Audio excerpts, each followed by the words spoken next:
کچھ عرصہ پہلے مجھے دبئی میں جمیرہ بیچ ریزیڈنسز کے علاقے میں جانے کا اتفاق ہوا۔ یہ جی بی آر کا علاقہ بڑا خوبصورت اور پوش ہے، جس میں رات کو میں مرینا مال سے گزرتا ہوا مرینا واک میں داخل ہوا، جہاں بلند و بالا اور فلک پوش عمارات کی شان و شوکت قابل دید ہے۔ ان بلڈنگز میں عمراء کے فلیٹس، اسٹوڈیوز اور کئی بین الاقوامی کاروباری کمپنیوں کے دفاتر موجود ہیں۔ مرینا واک میں سمندر کا پانی کاٹ کر لایا گیا ہے۔ اس میں پام کے درخت، فاؤنٹینز، پانی میں یاٹس اور چھوٹے کروز رات کو روشنیوں سے جگمگاتے اور ٹہلتے ہوئے نظر آتے ہیں۔ پانی کے چاروں طرف واکنگ ٹریک ہے، جہاں پر واک کرنے والے، جاگنگ کرنے والے، سائیکلنگ اور اسکوٹی چلانے والوں کی خاصی تعداد آپ کو نظر آئے گی، جن میں جوان، بوڑھے، بچے، عورتیں اور مرد شامل ہوتے ہیں۔ اسٹریٹ کے کنارے کہیں کہیں لکڑی کے بینچ بھی آپ کو ملیں گے، جہاں کچھ لوگ رک کر سستانے بیٹھ جاتے ہیں۔ میں بھی کچھ فاصلہ چلنے کے بعد ایک بینچ پر بیٹھ گیا، جہاں ایک عمر رسیدہ مگر انتہائی صحت مند اور سمارٹ قسم کا شخص سفید شرٹ، بلیک نکر اور بلیو جاگر پہنے سوچوں میں گم خاموش بیٹھا تھا۔ میں نے غور سے دیکھا تو اس کا چہرہ شناسا لگا۔ اس نے میری طرف سر اٹھا کر دیکھا تو انگلش میں مجھ سے پوچھا، آپ کس ملک میں رہتے ہیں؟ میں نے کہا پاکستان میں۔ تو وہ میری آواز سن کر چونکا۔ پھر اس نے مجھے میرے نام سے پکارا اور کہا کہ آپ کو یاد ہے میں آپ کو کئی مرتبہ اپنی سائیکل پر کالج سے آپ کے گھر چھوڑ آیا تھا۔ اس کی بات سن کر میری آنکھوں کے سامنے ماضی کا سارا منظرنامہ گھومنے لگا۔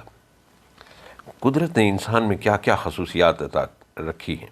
بقول شاعر، کبھی فراز نئے موسموں میں رو دینا، کبھی تلاش پرانی رفاقتیں کرنا۔ یہ شخص پاکستان میں ایک اعلیٰ عہدے سے ریٹائرمنٹ لینے کے بعد وہاں مقیم تھا اور اپنا کاروبار کر رہا تھا۔ ہم لوگ دوبارہ کھڑے ہوئے، ایک دوسرے کو گلے لگایا، خوش ہوئے۔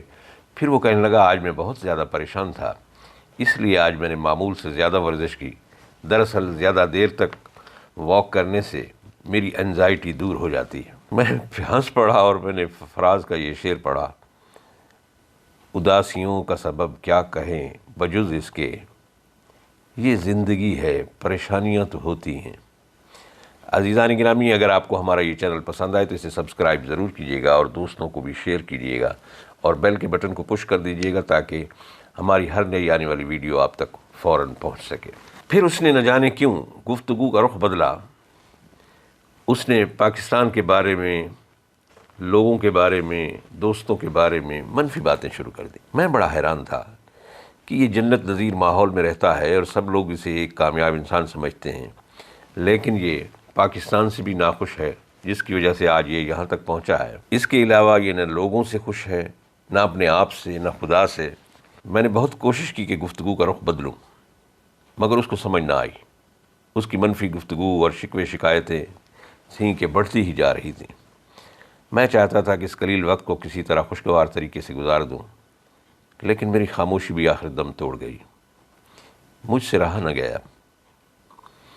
میں نے کہا، بھائی صاحب، کیا آپ نے کبھی یہ بھی سوچا ہے کہ 50 سال پہلے آپ جس علاقے میں رہائش پذیر تھے اور آج جس علاقے میں رہائش پذیر ہیں، کیا یہ قدرت کا کرشمہ اور عنایت نہیں؟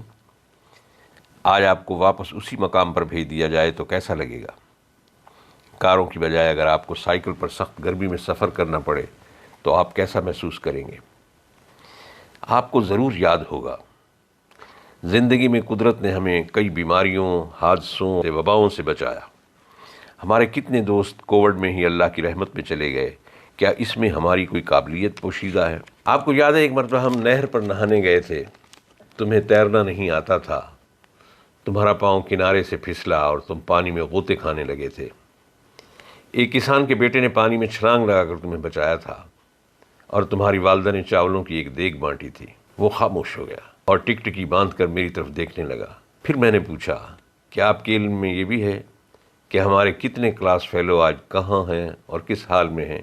ذرا یاد کرو، ہم سے کہیں زیادہ باصلاحیت لوگ آپ سے پیچھے رہ گئے، حالانکہ سب کا اسکول ایک تھا، کالج ایک تھا، یونیورسٹی ایک تھی، اساتذہ سیم تھے۔ آپ کو شاید یاد ہوگا کہ میری اور آپ کی آخری ملاقات اسلام آباد میں اس وقت ہوئی تھی جب آپ ایک اعلیٰ عہدے پر فائز تھے اور آپ کے دفتر کے باہر بڑے بڑے صاحب ثروت اور صاحب حیثیت لوگ خوف زدہ ہو کر بیٹھے تھے۔ اس دور میں آپ نے کتنے لوگوں کو اپنی آنکھوں کے سامنے ذلت و رسوا ہوتے دیکھا ہوگا، لیکن آج بھی تم عزت و آبرو سے ایک اعلیٰ درجے کی زندگی گزار رہے ہو۔ پھر میں نے پوچھا، تم پاکستان کبھی نہ کبھی تو چکر لگاتے ہوگے، لوگ یقیناً تمہیں رشک کی نگاہ سے دیکھتے ہوں گے۔ کہنے لگا یار تم نہیں سمجھتے، وہاں جانے کو جی نہیں چاہتا، لوگوں کے رویے بڑے عجیب ہیں، وہاں کے لوگ بڑے حاسد مزاج ہیں۔ میں ہنس پڑا، میں نے کہا دیکھو لوگوں کے پاس دو ہی تو آپشنز ہوتی ہیں، یا وہ آپ سے حسد کریں یا آپ پر ترس کھائیں۔ آپ ان خوش قسمت لوگوں میں سے ہیں جن کے لیے لوگ بغیر تنخواہ کے کام کرتے ہیں، محفلیں اپنی سجاتے ہیں، تذکرے آپ کے کرتے ہیں، اور دل میں یہ خواہش رکھتے ہیں کہ کاش وہ بھی آپ جیسے ہو جائیں۔ وہ آپ کو مظلوم، مجبور یا مسکین سمجھ کر آپ پر ترس نہیں کھاتے۔ یہ کتنی خوشی کی بات ہے۔ پھر میں نے اس کے موڈ کو خوشگوار کرنے کے لیے کہا کہ اے دوست تم آج بھی جوان لگتے ہو۔ بعض اوقات انسان عین جوانی کے عالم میں صدیوں پرانا ہو جاتا ہے۔ میں نے اس کے چہرے پہ مسکراہٹ دیکھی تو اس سے ہاتھ ملایا اور کہا میں جب پاکستان سے روانہ ہو رہا تھا تو اس پاکستان نے مجھ سے جو کہا تھا وہی میں آپ سے بھی کہتا ہوں۔ بقول شاعر اگر تم کو محبت سے انکار کرنا ہو مجھے چپکے سے کہہ دینا نیلام مت کرنا۔ عزیزان گرامی، آپ صاحب علم و دانش ہیں اور اس بات کو بخوبی سمجھتے ہیں کہ ہمارے حالات اچھے ہوں یا برے یہ دراصل ہمارے اپنے ہی فیصلوں کی پیداوار ہوتے ہیں، اور اس میں بھی اللہ کی کوئی حکمت پوشیدہ ہوتی ہے۔ میں صرف اتنی گزارش ہے کہ ہمیں پاکستان میں، یہاں کے لوگوں میں، یہاں موجود نعمتوں میں بے جا تنقید کرنے اور کیڑے نکالنے کی عادت کو ترک کر دینا چاہیے۔ یہ ہمارے لیے اور ہماری آنے والی نسلوں کے مستقبل کے لیے بہت بہتر ہوگا۔ اللہ تعالی ہم سب کا حامی و ناصر ہو۔